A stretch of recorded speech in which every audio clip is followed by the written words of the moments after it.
Guys, what's going on? Welcome to Serial at Midnight. My name is Heath, and this is a quick explanation for what you're about to see. This is an excerpt from Collecting at Midnight, episode 15.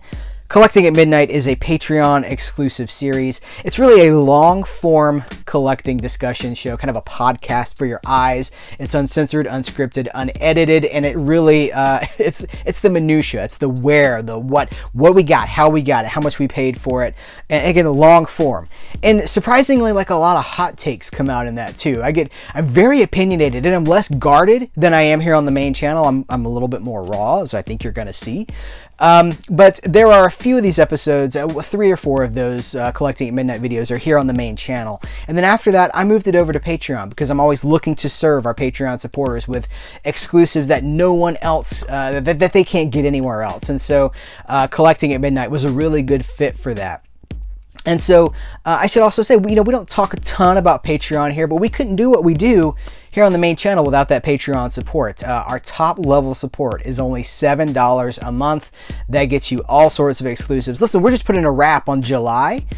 July alone, there was an exclusive audio commentary. There's 2 episodes of Collecting at Midnight, about 2 hours of Collecting at Midnight. There was a hangout on Zoom. Multiple early access videos, and Patreon got to submit questions to ask Mill Creek Entertainment when I interviewed them. So the support is very real and it's very appreciated. So without further ado, I'm going to turn it over to the Heath of the past, which for you it's the future. Guys, if you're interested in supporting us, serialatmidnight.com, also patreon.com/serialatmidnight. Without further ado, Collecting at Midnight 15 preview.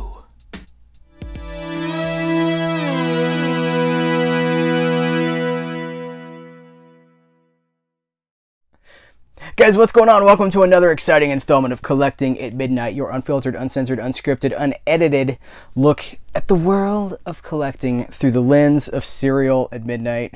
This is, if you're watching this as it goes up and not, later in the archive, this is the second, cheers mate, jog on. This is the second, I always have to, very self-conscious about our friends from England and Great Britain, and always I tend to do 2 like this, but I should probably do, I am not a criminal, I'm not a crook. This is the second Collecting at Midnight in the month of July. This is the first time we've ever had 2 in 1 month, and this is, if you saw the last one, 14, I think it was. This is kind of what I was saying about if I could do them more often, shorter, it's a win-win for everybody. Although I know some of you guys really like the long ones, but they're tough, man. So shorter, more often. Here, look, we did it. Here's evidence of that. Here's the itinerary. If you take out your syllabus, if you take out here, just open up the itinerary. We are going to talk about toy collecting. We're going to talk about some thrift store pickups, some pawn shop pickups, some retail pickups. I got a book. And Dollar Tree movies. Probably will not be doing a main channel video about Dollar Tree movies because I just don't want to. I got so many other things that are more important and better to cover on the main channel. So dollar movies, they're going to go right here. Let's kick it off with some toy collecting. If you're a member of our secret Facebook group, if you are at the $7 support level and you are in that secret Facebook group, I was kind of talking in that group recently about, I've been collecting, here's the deal. I've been collecting the Real Ghostbusters figures. Now, it took forever to find them. More on that in a second. But I just wanted to do a toy collecting video. But I don't feel, I don't know. Again, main channel retail space is very limited right now because there's so many things coming out, and I know that a toy video is not going to get the views, it's not going to get the feedback, it's not going to do what I want it to do as much as some of the other stuff that's coming. So it's always about finding this balance. Also, if I do a toy collecting video, I would love to do like in the store stuff, and I don't really have any of that, and it's hard. Listen, mask ordinance, social distancing, I'm not in the mood when I'm standing there with a mask to be like, as you can see here, they get the Real Ghostbusters figure. There's Egon and there's Winston. Well, the Winston looks pretty good, but the card's a little bent. Don't want to do it. Not in the mood. Not gonna do it. So we'll just do it this way. I'm going to talk about this stuff. Maybe this will show up in a main channel. You know what? Maybe when I've completed the Real Ghostbusters toy collection, maybe then the main channel video. Anyway, I've been looking for these since, this is July. I've been looking for these since March. These were supposed to roll out in March. These are Walmart, or as my grandmother would say, actually both of my grandmothers would say Walmarks. What is that? Is that a Southern thing or is that international? Kmarks, Walmarks. I don't know. Is that like in the 50s? I know maybe there were some marks. I don't know.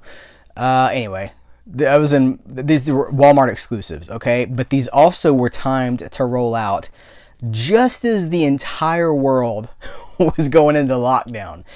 And they were like, you know, Walmarts were closed for like, I don't know, a month, 6 weeks, depending on where you were.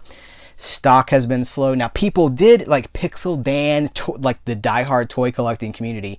I think a lot of people pre-ordered these, and they got theirs, and that's awesome. I did not. I like the thrill of the hunt. I like to go in there and see what I can find. But the cost of that is, these are hard to find, and it's now months later, and I can't find them anywhere. They just started to show up.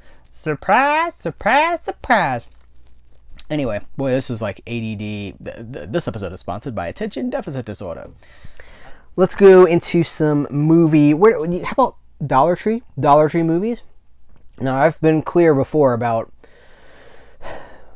I always say, you get what you pay for.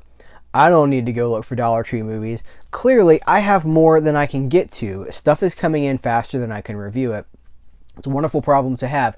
I don't need to be out hunting dollar movies because Dollar Tree movies almost always not really worth looking for. There's a reason they're $1. It's stuff that hasn't sold and is being wholesaled. But I continue to go look, and there continues to be at least 3 titles in every single wave of Dollar Tree stuff that I'm like, oh, that'd be nice. That's really cool. So I have... If you're in that Facebook group, the secret Facebook group for our $7 patrons, you've seen some of this before. But I went to another Dollar Tree after that too because I just couldn't stay away. So let's just get right into it. This is, I think, one of the coolest. It's the 3-film classic Western collection from it's MGM and 20th Century Fox. I guess MGM distributed through 20th Century Fox. And no small potatoes here, you guys. We got The Way West with, you know what? I haven't even opened these, so let's open them together and celebrate. One of the things that I saw these, I was like, wait a minute. What? I think I have one of these, I think. But, all right. First, The Way West, Robert Mitchum, Kirk Douglas, and Richard Widmark. And it's, what year? So it's 1967, directed by Andrew V. McLagan. I'm not familiar with Andrew McLagan. Anyway, these are 20th Century Fox Westerns, and 20th Century Fox is now a Disney property. And I don't trust Disney to put this stuff out anywhere. I think Disney, if we can judge them by their vault history, which goes back decades, Disney loves that scarcity model. Well, you can't have it all the time, but when you can, you better grab it. And since Disney has bought 20th Century Fox, so many movies have been taken off. First of all, they went out of print because, of course, the whole branding behind 20th Century Fox is going to be changed. So you got to get the new branding out there with new pressings. But those new pressings haven't happened yet. It's been months, and they're still in between. There's a lot of stuff in limbo. There's also the fact that Disney's pulling things away from theatrical screenings. Like, hey, you were showing this repertory film every year. You were showing Die Hard at Christmas time every single year. Well, no more. That's going in the vault. You can't do that anymore. So just kind of from the top down, Disney is like pulling things away. I do not trust Disney to keep these movies in print. They may end up, they have a majority stake in Hulu now, so maybe these movies will end up on Hulu or something like that, but I think they're probably going to save them for streaming. You guys know, I don't have to tell you anything. You know how it goes. Like, now is the time to grab the stuff if you're interested in it, because it's not going to get more prolific. There's not going to be more of it around. There's going to be less of it around, and it's going to be harder to find. And if you don't care, that's fine. You know, I don't have any problem with that. If you're not interested in Gregory Peck in The Bravados, that's fine. But if you are interested in it, then this would be a really good time to get it, because I don't know that it's going to be around much longer. We'll see. I mean, maybe Disney will strike up some sort of a deal. You know, it's just one deal away. Disney has deals with Mill Creek. They have deals with Kino Lorber, I believe. So these could end up, maybe they already have. Some of these could easily be licensed in the future. But I'm just kind of always, that's where I come from with a lot of this stuff, is I'm like, well, am I interested in this right now? I don't know. Do I ever want to see this? Yes, I should probably go. That's kind of where it comes from. I got the steelbook for Spartacus. This is the Best Buy exclusive steelbook. This is now the third copy of Spartacus that I own. I am Spartacus. I have Brie. I got Brie. I think it's ours too. It's ours. But she's a huge Clueless fan. I'd say Clueless is a top 5 movie for her. Maybe a top 3. Because it's our generation. You know, it's the 90s. We were in high school when this came out. So it really means a lot to us. Because it captured something. Like The Breakfast Club. It captured a moment in time. It captured the styles. It captured the music. It captured a lot of stuff. Captured Paul Rudd, which I think might be a big appeal for her there. But this is the steelbook for this. I don't think this is exclusive anywhere. It's just a steelbook, and it's really, really good looking. It's a fabulous looking steelbook. Let's do some thrift store and pawn shop pickups, and then we out.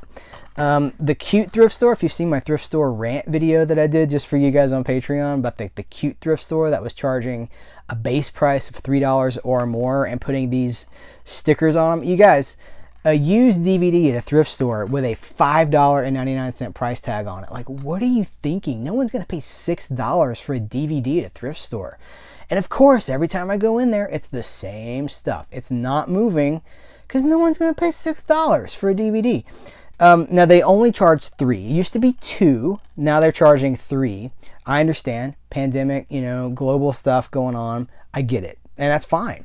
6? But I picked it up for 3. Also, Sabrina, Humphrey Bogart, Audrey Hepburn, kind of a William Holden. That guy, William Holden. Why this has a price tag of $3.99. So someone looked at these 2 classic movies and they said, $5.99, $3.99. What is the criteria that's deciding this? What is it like? I like Cary Grant more than I like Humphrey Bogart, so this is worth more. I don't understand. I don't understand the thinking behind this. Both discs look like they've never been touched. They both have some, well, I was going to say they both have special features. Yeah, they do. This has a Sabrina documentary. I have a Warner Brothers Humphrey Bogart box set. And of course, this is Paramount, so this is not in that Humphrey Bogart box set. So this is a supplement for my Humphrey Bogart / Audrey Hepburn collection. Full disclosure, I'm more into Humphrey Bogart than I'm into Audrey Hepburn, though I think that she's lovely, and it's a shame that she kind of walked away from a lot of this stuff. It's not a shame, I understand it. I wish we had more Audrey Hepburn, is I guess what I'm trying to say. But Humphrey Bogart was just like, I mean, going back to the early 30s and stuff, he's always been a guy that I was just kind of magnetically drawn to. His charisma on screen, that laid back, effortless, cool, just a real commanding guy. Anyway, these were $3 each. That's high for a thrift store, but I did it because I love classic movies. Then I went to a pawn shop, and these movies were $1.50. Now this says